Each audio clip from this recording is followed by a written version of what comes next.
Masa penin tuni chianga in na idam na hin kipsa a ahoi na athupi na to imate heng puya tambang akigen min thang nan na zawai COVID-19 a padin mang pa basianin hatwa mi te hi in ami siang thote eum mun chaw hin ke min online sermon aban ibolte bang jom the nai dinga angkep angmapui te te jain mangpa mini para mangpan tam te jain thupi ne josia tangmasa ta hen sermon masa lai anu khia pentana na khur sunga banga ume chipan sanin inalo hawlu mo hi tu lai ta in michin lungsim ingai to naw kimut theiding hila atam zo ngai to na lungsim a umding hi le corona thuma hiding ka ging ta hi corona bang chile beiding bang ai la tunin bangza mi bangza si mi bangza ve mi bangza dam khia chi te ingai to na thupi pen ai dinga tuale alang khalama Israel Gaza kidona apara tu in kilam na ingum ta a inte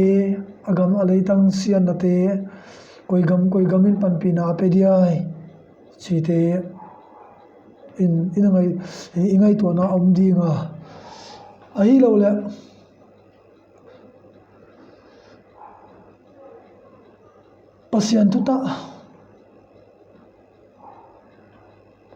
pasian hoina ngai tua song mitam pi amdinga hijong tu nia tam teng thum igen na nang bang pen nangai tua tam pe nei chi nang le nang ane ki dongin nangai tua tam pen khu na hin khuwa ahing makai tu hidinga hi to mi yan tam te ilung sima koi komin tu na itu pi dinga kaing te le hi le tu lai ta in bang thu nangai tua tam pe nei chi hidinga to mi na dinga itang tel dinga hi le late number khat na tang ni na hidinga hi late number khat na tang ni na to mi hi le aki pa na khu mang pa dan hi zo a tua le adan thu te su le zanin angai tua jing hi mang pa ni lai sang do sim de tan chana thu ngol zor ta hen sam lai bu ye chiangin number khara parin zale som nga tan uma khara par zale som nga na sunga bang chidana tam sam lai gial tuin number khan na a mi hin khuwa a hoilo piang tha lo chi to ahing pada diai chi nangai tu khangai ke mami mal ngai danin kana sudanin tami samlai gel tuin khara para zala somga na sunga ming hin khuwa aing panasan pe pasian ading in nang le ke man phai hi dan ithei siam na ding le mang pa dei dan mang pa ki pa da banga hun izana dinga I hun nei sunte izana dinga aman abula iki het na dinga ahing piai wa chi to mi to ahing pari wa chi kangai da nei a nangai dan banga dei wang theising tonin ngai tua ichi pen mi hin khuwa dinga kumton sina pat kumton hin na kumton sina le kumton hin na imui ta na ding jo ingai tua na para hing piang ai ingai tua na di lo le kumton sina ingai tua na di a mangpa Jesu Christ lam ibel kumton hina tua mi hi jain tunin tu sunin tu dakalin itupi tu laita bang thu na ngai tua tam pe nei chi ahi to kitonin ngai tua na to ki sai mi thum tan china parin pasian thu holum le uroi isa hi to mi to ki sai ngai tua na to ki sai akhan na dingin solta pol hin khuwa ahi na te solta pol biography HDI Philippi bungthum na tanglia pa tanggen na so I le ama hi na kien a na sete bungko na I ra I ayung piang than dan kien hi tamna solta portan chini thei sa hi zia in iwasu non sidinga hijong le ama hin khuwa gedik dam pioma to mi geding sading te pe abul tunin bangjia diai chi molta in el le ko dei thun tha dinga Christian te adinga martara asima sa pena na kicham te Stephen C injong ama theipi tu te la khara pangai chinjong na septe lai bun again hijong le tamna solda polling piang tha na pasian in tu tan chia tu ni tan chia nga ama thule la ki la dinga a hi le thun tha lai bu som le thum lai bu sunga som le thum again na ding to ki saya akipan na dinga tami ama hin huwa ama para bolding se ding hi Stephen ang sita Stephen asijoin Stephen asikuanin mangpa valame da chai mangpa muwa azialama mangpa Jesus Christ towamu chi thute ageta chiangin ahi la bo ama thate suanga seblunte mangpa ko ngai dam ding thu ange salain tua cha Amazon yung porkia in hujin pe to zen Christian te sugen thei ding in Jerusalem ayla rom kumpi te kuma phalna hing la in an pe la in Damascus lampi juana hing pe la in angai tuana bange chi ai le Stephen Thugen adile ke ngai tuana pen di loading ke ngai tuana adi ai le Stephen Thugen di loading chi tua mi tung tang Stephen in Jesus Christ tung tang tu again pen alam pe puma angai to ta chiangin na septe bungkwa na tang li apri Yesu ai le Stephen piang thana hi tua na Jerusalem tun kora imang pa Jesun hopi in tua na panin hing piang tha hi tamna ka gen nuam hi le Stephen sina pen solda bola dinga pasien to kimuna hi Stephen in pasien hoina thu again geta chianga ama ngai danin Jesus Christ pen Judadan parsan ahi ziain ama jong subeiding anwa juideng subeiding chi aplan hi ama Hindu kulmu Juda kulmu ahi ziain hijong le huchi tu kulmu pain pasien angmuna dinga mi khat Thugen angai tuana padin piang tha hi ahi le tunia ama hin hopra kan genwa ma hi le tuni nang pasian thu hingen pasian thu hingil evangelist te pastor te missionary te bangchin na ko ye tua me hi tunia nangai tua dinga hoi kasa Stephen sina pen solta pola dinga dam na hi angai tua bangmalawana ko ipa Thugen angai tua zia in angai tua na mang pang ki halin tunitan chiagin ama pen rapchal tana ging tu de ki hil na ding khoba hasan na genthei na nop na da na thu te iki hil na dinga ama tan china padin ijil khia wa thamlowin van thum na tana pui to wa ong pa pen khu Stephen Thugen ngai tua na apara tamtan tu hi tunin hin khate in pastor te bangkisimo kiosia tunin pasiana semte na simmo lai sia pasiana sim te Thugen nangai sa lo lai sia pasian o zakhol lo ding nahi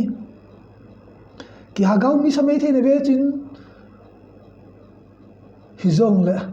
pasian mi te pen tu khanga dinga pasianin alampi ko musadinga avanza te hi tua te tuni khin khaten haw miaw sa khin khate bangin pasor te bang kising mo tunin piang tha le mi piang tha di da te pasiana sem te pen kising mo ngai lo hi dan tunin tamna ingai to na ding te tum to na parin jong theile udhuai isai to le ani na ngai to na to ki sain imang pa Jesu adam la in anagain kasidinga ni thumjo chiangin kathau kia ding chi hi tami ta ki sa in igen na ding hi le imau lampia pe mini alai sem thon jo amin teo again si to mi ben khăn tan hoi mark le luga ki ge na mark bung som le gum na tang som ni le som le tang som ni na pa yesu le ki mudi nga lu bung som ni le li tang som le to pa yesu le amau tan chin ki mudi nga hi tamna te buai na bange chi le imang pa jesu asi a ani thum ni a amau imau lampi a ape na wa para tami angai tu na hi imang pa jesu na dam la ya athu gen pen pang chitanin atang tung de o ai le atho ta de o ai le ama atho da ding akivui na han khu suang ko ina le khet pi de o chi a lam tung to na imang pa jesu tan chin angai tu na zia un tuana mi ni de ngai tuana imang pa jesu zong vapangin tua chin angai to na teu avasu thengpia hi angai to na teu apadin lungmuan na hamuan na apia hi tunin nang zong nangai tuana bangai hi corona thu nangai tua le corona misi thu na thei deu dinga adam zat hi lo le aveizat adam khezat asizat chite hi lo la tami corona to ki sein zong thutam pi uma adam do ki kam na zong hi kam le hoi hi chi zong uma hi kam lo le hoi hi chi zong uma hi lo le tu nia corona te pen ngai tua lo wa koi ring ka chi sia ngai tua ding ma hi zong le tu ni in ka ge nom pe ne hi le na ngai tua tam pe hu bang thu hi ai chi hi tamna imau lampia peiten mang pa jesu tan chin angai tua ta chiangun alawa mang pa pang hi tunin nang nangai tua na mang pa pang thei di ai chei iget nuam bang chile sum tampi muding bang chile house ding bang chile lai siam ding chi me ya nangai tua hi le sum nei pa pasian pil nei pa pasian nahin huwa akhan na koi lo le sum na mudi nga pilna siam na mudi nga hizong le nahin huwa nanga di nga min siat na nanga di nga pasyan na kigamlan na tang ton si na hingtu na ding in zong haw sa thei na hi pil thei na hi siam thei na hi ai mi pil do sia a haw do sia mei di lut ichi si a mi hau ten jong pasana thei po le van gam lu dinga mi pil mi siam ten jong pasana thei po le van gam lu dingi hi jong la tu nia ka gen no pe na hi im au lam pia pe ten mang pa jesu tan chin angai tua jing lai un alawa mang pa wa pangin aboi na wa so pia pangin awa su theng pia pangin nang jong na buai na a jesu ki gol thina dingin jesu pan thina ding bang thu nangai tua tam pe nei ai lo in sai nang te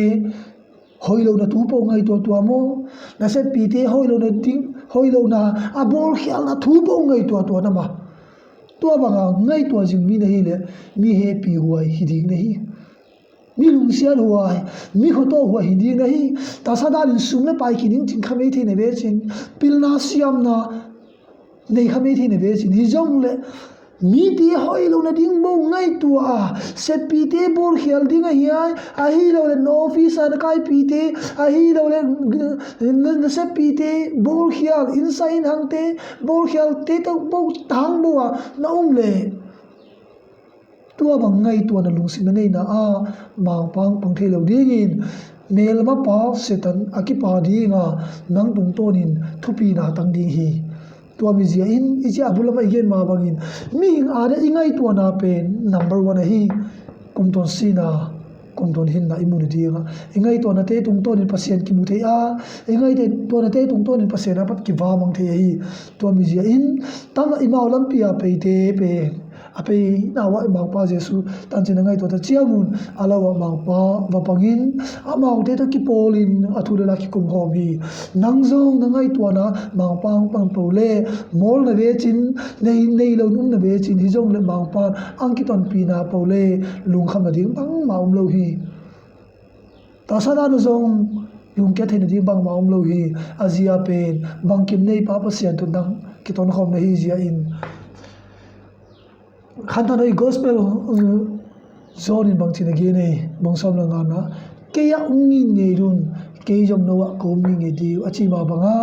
mam pa ngai tua ngin ngin di nga ama a ikibul pu nge da poi mo hi tami ko ri zon bu som nga ia ila ama a yum nge lo le ei jom ama jong eya nge lo dia hi dan achia nga to mi zia in tunin Christian in huwa pen piang thana tana hun si a nisim kal suana ama to kiton khom ama to ki zo khom tua mi pen apoi mo singa hi chin thele ur huai isa hi apoi thum na le to ma dingin samuel la lengte ni na bunga na sung tangkara patang som ni so i rai le sunam nu mai nu tan chin kimoi tamna sunam nei nu en le bang kima kichinga hi nei le lama jong kiching hi jong le aman ni tenga ain ma ya pe pasian mi pa pe amu ta chiangin aman bang chidang ngai tuai tamna pasian mi pa theina ding ina pindan boarding chin apasal ku angen ngamai pasian mi pa tong ki ho nai lo hi jong le alampe amu apa angai tua na apa pasian mi pa adinga panpina lungsim ane hi to chang lo chiangin ama tan tin i thei sa hi jain tom ki min gen dinga bang chitai pasian mi pa aina ing tung ta to chia pasian mi pa agwal zor som ta chiangin aswa pa ku gwal zor dingin bang apoi moi ven la chi lai tan nei le lama kila kiching silbang ki ma kiching hi jen hi jong la ki sam bange amu i chi le ta nei lo pen ta ki wara hi chi again to chin pasian mi pa in kum kia tu un chiangin ta pa khan nei ding chin agwal zol pasian mi pa tu gen dung zuin amam jong akum kia again hunma in ta pa hin ne hi hi jong le tan na pra khala no me le atapa jong khang lian in ni khat alo kwan nawa alu tang hing na in hu chi in dam zo lo hing sita hi hi jong le tan na sunam nu mai nun angai to na ma sa pen bange chi le dak to te hi lai jang lo hi leitung mi pil mi siang te hi lo hi angai to ma sa pen tapa hing pe pa pasian suwa pa Eliza ngai to ma sa pen hi tunin ngai tua in min Jesu Christa hinata anei ta chiangin ana sem te ngai tu pi hi mun khara pastor te bang pastor pa bang nei khol lo a hi zia in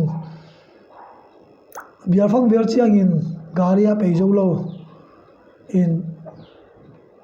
passenger vel apaya tuna ka gen nom ei le ai hoi ta na thei cham lo la na ngai da du to mai the hi tunin pasian mi te pen tunin hin khate bang ka bai bang ang nei le half a sengta bangin igelwa ai lo le adia in MERC context again like MERC passport te lob te bang government na semte to te dinga awang gen le ni khat a corruption manu to jong kiching lo na lai ve hu mi jong phalo na lai cha thang na ba ala te me te jong to phial to ni khat de cha thang na ba ala me te to ki bang phiar to mai hi jong le tu ni ka gen no mai le tu ni pasian na semte pen tu ni simmo sivai ka si hi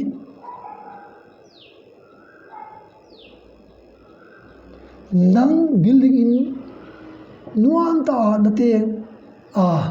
na ta te school hoi pen na nakai san nuam bangin pasia na sem ten zong ata te tu abang pen la siam na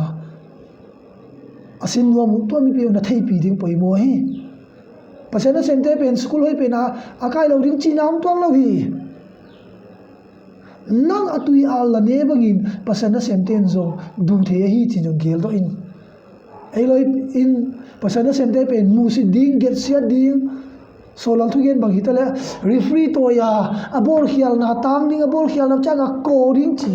tua mi hilo hi tua bagin na bol bangin bang pan jong nang jong hing ko ding a hing bol ding a hi tamna para tamna sunam nu menu bi ka para khala no mai le sunam nu menu pasian mi pa amu ta chiangin a happy apan pi bagin tunin angai tua na pra ki pana hi pasian in vana para apuri lai jang lo hi adia in ei jo speaking ten pasian na sente kisim mo se to lo hi ajia pe ingai tua naw adi lo zia hiding kamu hi tua mi zia in tunin nangai tua na tunin helin ka chiwa hengin pasana semte azong te te di chi manung tuan lo hi pasana sem lo sia get sen na teng teng thua di nga ki pan hi chi hi tuan lo hi thua di ngo be ki thua ding ma hi jong le emi te pe upa harang ka ya hi le ihan thon na bange chi le get sia teng thua ding ne ta vele chimo iget sia u chi a tua te thua ding hi da ki hil ma sa hi le kilom ka sa hi pasana sem dang ki pi ai le ho chi bang thua ding na hi chi ki he nem na hi tua mi jen tunin get sia da som le chin tua te tua lo ding hi chi tunin ka gen no ma hi tua mi jen tunin pasian mi te bang chin na bolei pasian mi te bang chin na ku ye na koi za in bang pan nang jong koi di hi sunam no menu atapa si no in pasian mi pa lup na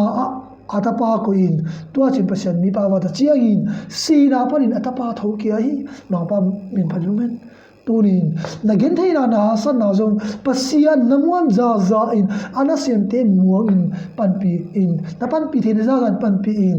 hilachin ma pa na mau te zangin na dei na ngai te na ha son na te na dam mohita na te aparin jong dam na hing pe the hi chi tunin thele uruai isa hi tamna itang tel na la te number khanan again no bangai chile ging tu te pasian mi te pe su le zanin pasian thu pasian la pasian dan tu te angai tu jing hi achi ma bangin tunin nang bangai na ngai tu jing adia in a manipuram te manipur christian te kichile gedan kilom no mai te hijong la tunin ngai tu le newspaper ni tengin christian kai bangam kai ding kai kichite ahoi lo to kiman hitalo khave vele newspaper simbi jong zoom wai so se khen khate bagin ana se lia khu da dingin biai na soma hate pia in biai in building adi velin tam bi pia in huti amale ama ki he ne moi tunin tuate ai ngundam jo ta ta de chinwa mi hi silpia me ya mang pa ki pa lo hi abul namu na di lo le na pia na jo mang pa ki pa lo de hi lai siang thawin silpia na hing toy tua mi anan na u na alung kim lo le koi phorin len vakile masain achi ba bangin tuni in ina se te lia hu de dingin so ba khat pia chi te jong mi khalanin hingi pa pi me thena ve mang pa nang ki pa pi lo le bange phatum na chi hi to mi ja in tuni in kum hat kum nia hausat ut ki ut ta tua mi zia hosa kai je na septe sanga gangdeu ta kumpi de lo na bang sumle pai ki suita kumpi de lo na bang igami le tang te bang mitam pi si na ding mitam pi buai na ding hin kho se na ding bol na in igami le tang te ki pe siang ta moi tu ni in ngai to le pasian thu gil pasian thu ta ingai tua lo leitung sil ingai tua tam seng ziawa hi chi ding kamuai to mi zia in tunin solta pol imaulam pia peite pasian thota angai tua ta jing ta chiang tu ni tan chiangin atan chinu ki gen mang mo ta hi aki gen na zo aselam hilo hi ahoi lam hi to bara sunam nu mai nuin angai tua na parin pasian mi pa api bol ta chiangin rapchal tana sunam nu mai nu ki gen jing ding hi ahi le tu ni nang nangai to na panin min bang chinang gen de isi ni chiang ki pa wai hi adam sot bo no vele asi ha bo no vele hingki chi bei ding ma a hi lo le isi no chiang jo ama lo hatwa min jong ki ba sa me in sunga jong inamin jong ba sam na lian pi ki toi chi ama to mi le tu ni in tua ta na im ne dia ingai tu na ma number 1 hi to mi ji in tunia kan gen wa hi le pasia han thule la ki gen te simo sin again tu ti en sin len again tu te ya parin bage jil kya ding ngai to in nang sang in mor zo khamai thi ne ven again tu te nang sang in zong zo khamai thi ne ven hi zong le pasian thua la in len bange ki siam pha ding chi le chin again pa ne ra hi le ming hi na to la di om di nga la ila un lo jom the hi jong le pasianin ama tung to na thuang ge hi cha ingai a hi le la ding tam pi om di nga ki siam pha nang tam pi om di nga hi to mi tu ding kan gen wa hi le nadam theina ayung boy da chiangin bange na ngai tu tam pe chi hi ana sem na na khol chiangin bange na ngai tu tam pe tu nin ke ngai tu le che du ruai isa hi na hin khuwa na thu na sa khale nang ma thu hi het lo hi thu gen pa bung som na khan na tang ko nan na u dan na di nga phal banga anget bangin anoi lama sim suala chin tang ko na atom na lama la chin na bol zo sia ji a ni khan ni chia nga pasian masanga ding na hi chia anget te in tuamin nang ma dei dan na hing ding hi lo chi na hi tuami ja in pasian dei dar pasian ki pa na ba hi na ding ingai to na ma ke masale chi hi tuami na ding in tu ni in hi chin i zo dinga do na ni kang sia dinga tuami te no le no ani ki ngai to un len to khan na nana sem na a sem theino lo nangum chiangin bang na ngai tua tampe ne ani na dam theilo a lumna tunga na hingu ba a hi lo le nana sem na man na halo ha hani hathung lalawa nom chiangin bang na ngai tua tampe ne tamia hi tu ni a gen to mi jain tu ni in ki ngai tua in tu na dam thei lai pe ra pasian na ngai tua pasian thule la na ngai tua nom lo le u la da le khadei chianga lum na tunga si suali na hing lum di nga thau yo lo na hing um di nga khuwa mu thei no lo na hing um di nga na za na jo ahung boy me ahung boy na hing um di nga tua hun chiangin tu ni pasian thu gen te ngai ma la chin jong na ngai ut na di hun ngom no lo ding hi tua min hun ahing tung ma sangin na tha ha lai pe rin ngai the di pasen bil hoi za the na ing pe lai tain min mu the di ing pe lai tain pasian thu la phuan khe the dia kam na za the na in atam thei pe na mang pa thu pi na mang pa lo pi na phuang za ding in tunia tami sarmon ngai te to ja usia mang pa pa se in ngai tua na di mi ti hoi lo wa ina mu te pe pai hi a mang pa jesu christin nang a hing i a nang a hing lung sian banga midang te happy na lung sian na khotwa na to ayen thei di in tua bang ngai tua na nei thei chadi mang pa pa sian in mi ma kha charin to pha himpia in hingwal ro cha ta hen hitana gen di nga thum na nei vai mang pa pa sian lung da mung chinglo pum le mol pum ma ngai tua na to ki saya nang ma thule la ngai tua ding hi dan ka hing gen teu nalai siam tuan mi thum te tan chin ka hing gen na te tung tonin ta ta te ngau pi len ko te no ka ngai tu na teu tung to na atam thei bang pe na leng gam na ka se the ding thu phang pi in ka hing ka tha ha lai pe ra nang ma thule la ngai tua ding le nang de na banga ki jang ding a insai nang te a ding a na thu pi na phuang ja ting suwa sa ding in ka mang pa nazareth jesu christ na ko tung ding ka ing tu mai no me chalwa mang pa pa se ngai tu na di to avel in na mau puisia taen long da mi nge